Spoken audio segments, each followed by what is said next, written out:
Hello, brilliant and embodied souls. My name is Kim, and I am the Somatic Sorceress. I'm here with Lima, my beloved cat. Today, we are going to talk just a teeny tiny bit about what is somatic sorcery. Then we are going to talk about my somatic decks.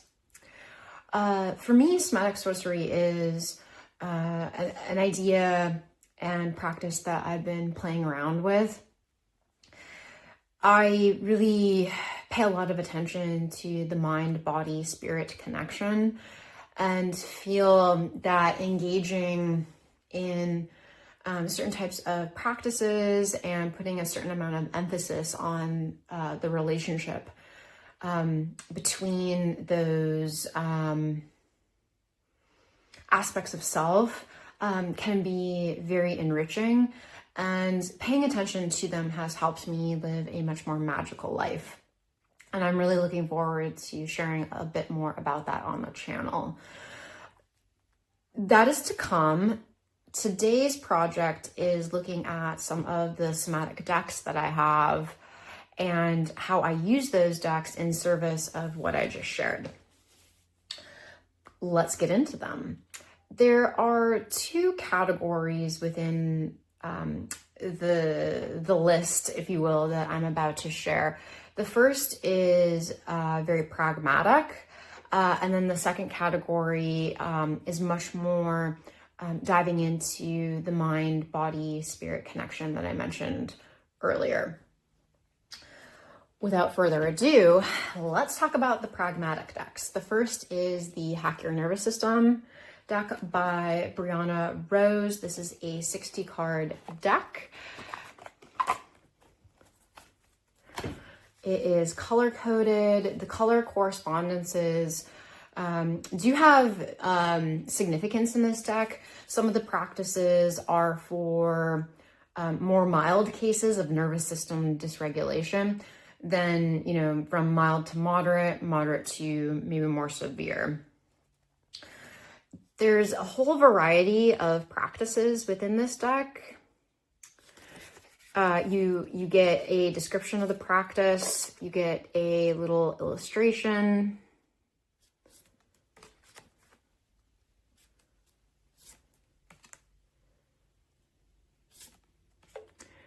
There's a lot of information packed into these cards.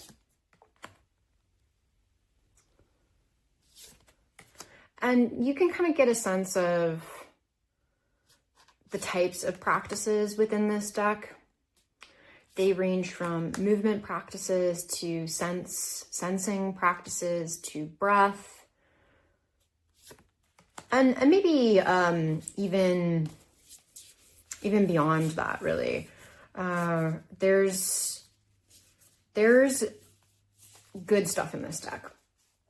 How I use this deck is, sometimes I'll ask for divine intervention, shuffle what practice could really support me and my nervous system at this moment, shuffle, pull a card, do the practice. Other times I'll just flip through the cards and look for a practice that resonates for me at a given moment. This deck and the other two that are in this category are very, very useful when you're blown out, when I'm blown out and don't have access to my tools. And I have a ton of tools as a somatic psychotherapist. I've recommended this deck to my clients for that purpose too. They develop skills and tools with me. And then, right, we all can have those moments where we just really forget the tools in our toolbox, and a deck like this can help us remember those tools. All right, so let's look at the next one. This is the movement therapy deck. It is slightly different than the Hack Your Nervous System in that it was developed by a dance movement therapist by the name of Erica Hornenthal. This deck you can purchase on Amazon. The previous deck, I believe you have to go to the creator's website. Even though it's an independently, the Hack Your Nervous System, even though that's independently produced, I remember it being reasonably priced. So is this deck. The card quality is not quite as good with this deck. It's very shiny, but there are some different practices in this deck. There do seem to be more movement-based practices, although there are a lot of sense-based practices, as well as plenty of breath work practices. There's certainly overlap.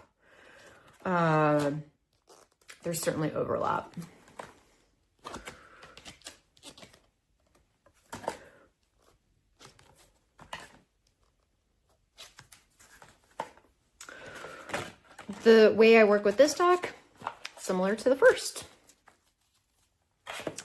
The next deck is the Somatic Therapy exercise cards. This is, again, very, very similar to the previous two, a deck pack full of exercises. This one tells you a little bit more about why you're doing the practice.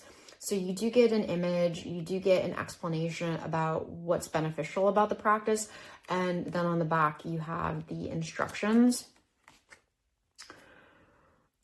This cardstock is kind of plasticky linen. It's actually very enjoyable to shuffle. This deck is very difficult to shuffle. This one is very easy, and the Hack Your Nervous System is also very easy and enjoyable to shuffle. If I were to choose between these, I think I would go with either of these. And again, they're both fairly reasonably priced. You do get more exercises and cards with the Hack Your Nervous System. These types of decks are incredibly valuable because a big part of working with that mind, body, spirit connection that I mentioned earlier is attending to ourselves when we are dysregulated, when we've received, difficult or terrible news, when we're just having a day. Having some very specific and solid things to do with ourselves in those places is incredibly valuable and useful. All of these decks, I've had this one the longest, so this one is the one that I've recommended to a lot of my clients and used more with my clients. But the other two, I think I would use again with myself, and I've used with others. Okay, let's move on to the next category. And I think I'm going to kick it off with a yogic path. This is a mass market deck by Sahara Rose, and the artwork is by Danielle Noel, who so many of us are familiar with. This feels like it is very contrasted to the previous decks. There's actually no practices discussed in this specific deck. It's not a yogic deck in terms of asana practices. It's not even, geared towards pranayama. It's more yogic philosophy. And the reason why I've placed it on this somatic deck practice list is that there are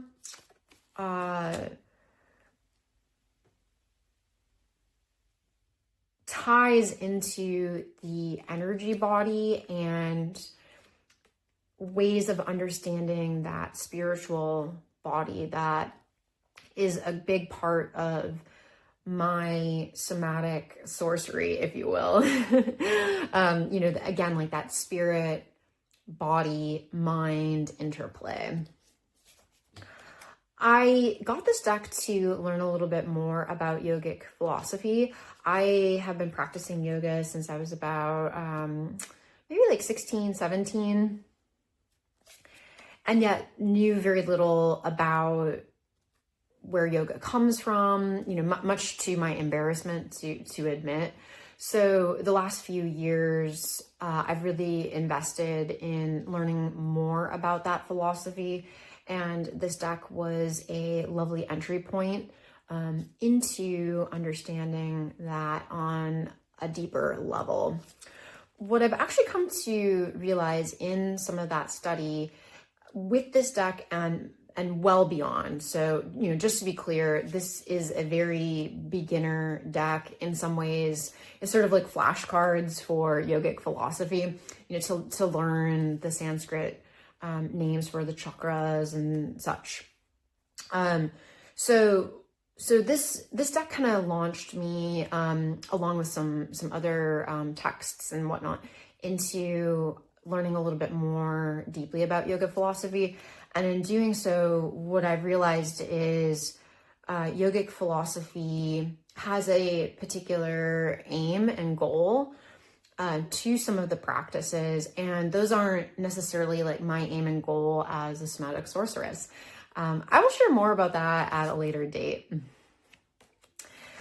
So I've really been maybe renegotiating or trying to think about how yoga and yoga philosophy like really fits into my practice. Stay tuned on that.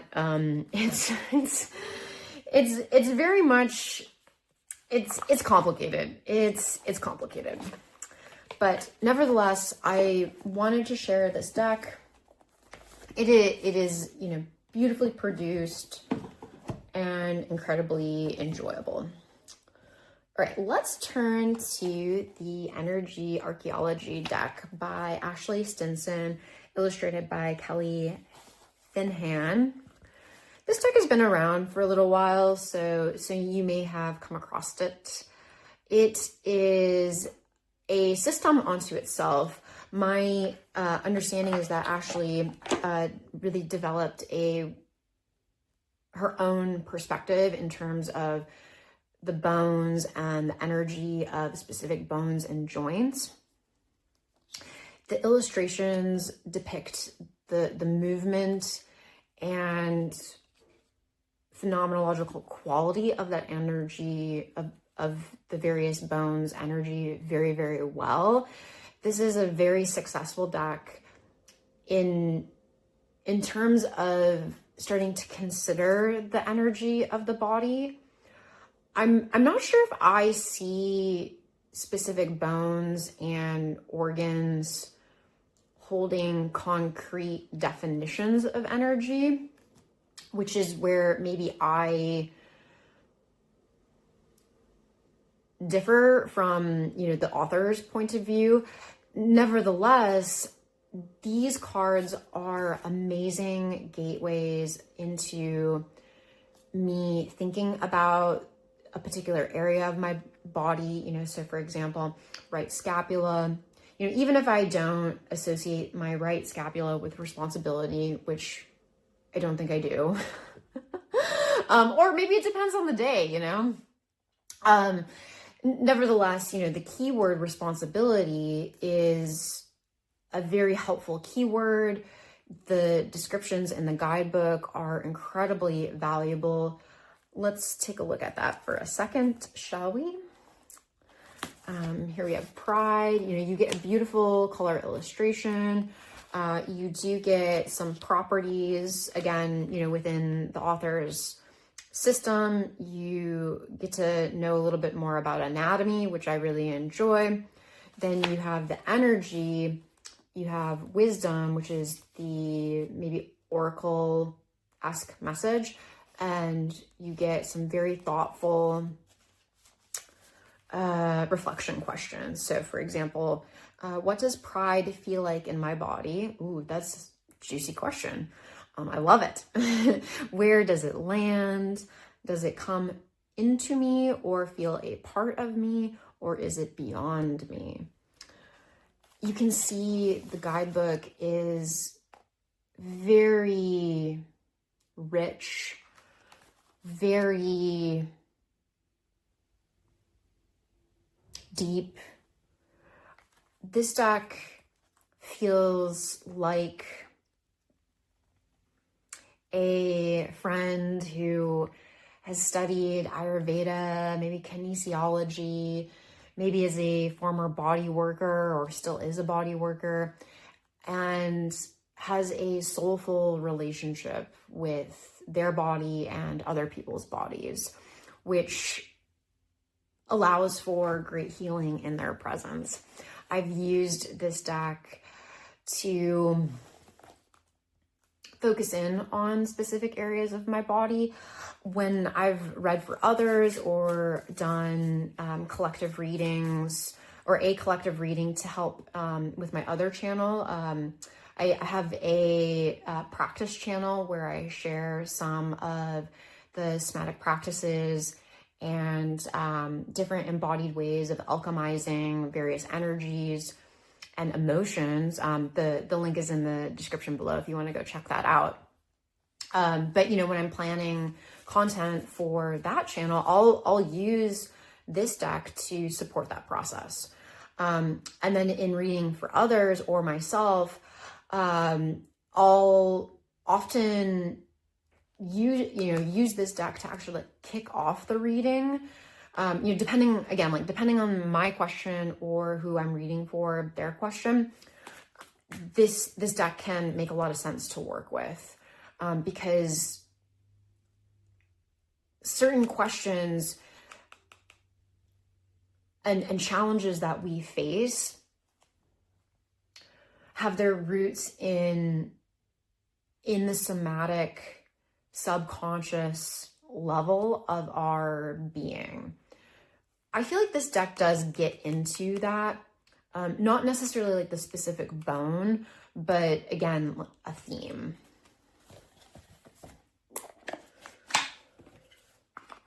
All right, let's move to its sister. And this is the Anatomy of Healing by Fran Cheschler. This deck came out last year. It was a Kickstarter. It comes with a lovely guidebook. We'll get back to that in a second, but let's look at the cards. So unlike the energy archaeology deck, this deck does depict organs. There are references to bones and muscles. However, the vast majority of the cards in this deck are organs. Again, I don't necessarily think that, your pancreas is totally about the sweetness of life. This deck does have really nice keywords, just like the energy archaeology. But the themes of this deck are very strong. And it makes sense, so for example, stomach digesting life. Yeah. I have two critiques of this deck, and then I'll circle back to what I really like about it. Critique number one is the flora depicted on the cards is not referenced in the guidebook. I'm a noob when it comes to plants and flowers. I have no idea what the plants are. It feels like a missed opportunity to not name the plants in the guidebook and then talk about if there is a connection between, whatever this plant is and the spine. I am somebody who would love to learn more about herbalism and, plant spirits and all that good stuff. So again, it felt like a missed opportunity. I really hope that if, the author would consider actually including more of that information in the guidebook in the future. My second critique is that while I enjoy the guidebook, let's take a look at it for a second. While I enjoy the guidebook, it's very zine-esque, which is fun. Like the graphic design is fantastic. and very, very enjoyable. There's a decent amount of information in here. It does feel just a touch beginner, and the reflection questions feel a touch more vague and not quite as depth oriented as compared to the energy archaeology. So for example, here we have pancreas again, and it says to connect, reflect on, where do I struggle right now? What is one step that I can take to find acceptance within? Where am I lacking self-love? How can I allow sweetness into my life? So not terrible reflection questions by any means. There's just something a touch light about the guidebook. That said, I have used this deck in a similar fashion to the energy archaeology. You know what the difference is? Like, I mean, they're very similar, and you know, I really enjoy both of them. The difference is, again, you know, where they're putting the emphasis. This one on bones, this one on more organs and muscles. This deck feels older to me and a touch more mature. This deck feels younger and a touch more,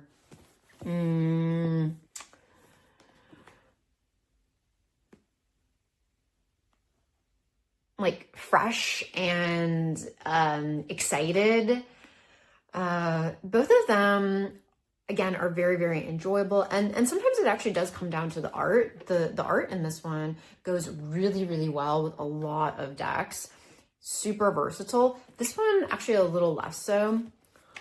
There's no way, you know, I don't want to compare, you know, I have compared the two of them just now, and yet they're still very, very unique. And I have a place for both of them in my practice and in my collection.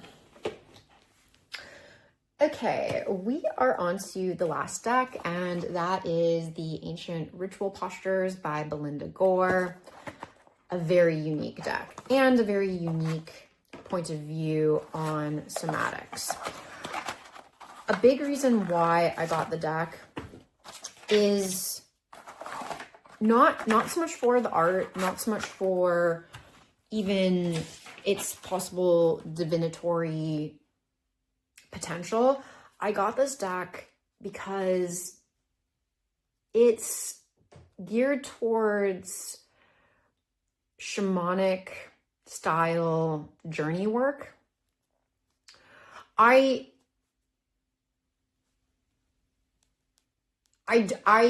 don't actually think in those terms. The word shamanic is very problematic for me. Maybe what I want to say is this deck does have practices and a methodology to doing somatic journey work or ritual journey work. Belinda Gore is the author and illustrator. The cards are done in fabric collage. They're very shiny and, you know, pretty bendy. They'll hold up really well. They are a touch on the larger side, so if you have small hands, that could end up being a problem with shuffling them. So again, coming back to the premise of this deck, there are depictions of ancient statues that come from cultures all around the world. There are postures within the statues, and Belinda Gore's mentor was, I believe, an anthropologist, and she was very curious about the significance of the postures and began investigating that by holding the postures, which is a very creative endeavor. So my understanding is that, you know, the two of them eventually like ended up meeting. They ended up really investigating both, you know, maybe on their own together and then in groups, what happens when people hold these postures for 15 minutes or so in a ritual type setting. What has taken place is documented and described in these 2 books, which I have yet to read. This is a recent acquisition into my collection, so I haven't done any of the postures, so I'm gonna have to get back to you on what it's been like and a more in-depth look at this deck if you'd want me to do that, or I want to do that. The oracle aspect of this deck, I do want to talk about, because that is how I have worked with it thus far. I have pulled a card, read the poetic description that is found, and sat with the messages and had there are very divinatory and oracle-esque essences to the cards. I feel you could just use this as a straight up oracle and not really do the postures and ritual practice. That said, this deck's personality is very much the village elder, the storyteller. What they have to say may not necessarily make sense to you in that moment, that day, but could make sense down the road. They're not direct. They don't speak in really clear and mundane ways. This is a deck geared towards much more spiritual and maybe life purpose types of readings, or spiritual path types of readings. It feels less aligned with more mundane types of readings. That's maybe the best way to put it. It goes very well with the ritual tarot, which makes perfect sense. The 2 of them so far in my own practice have had a really lovely relationship. Again, reading on those maybe larger, more esoteric and highfalutin topics. That concludes my list of somatic decks. I am so honored to have shared them with you. Please leave me a comment, like, subscribe, all that good stuff. I hope you are well, and I will see you in the next video. Take care till then.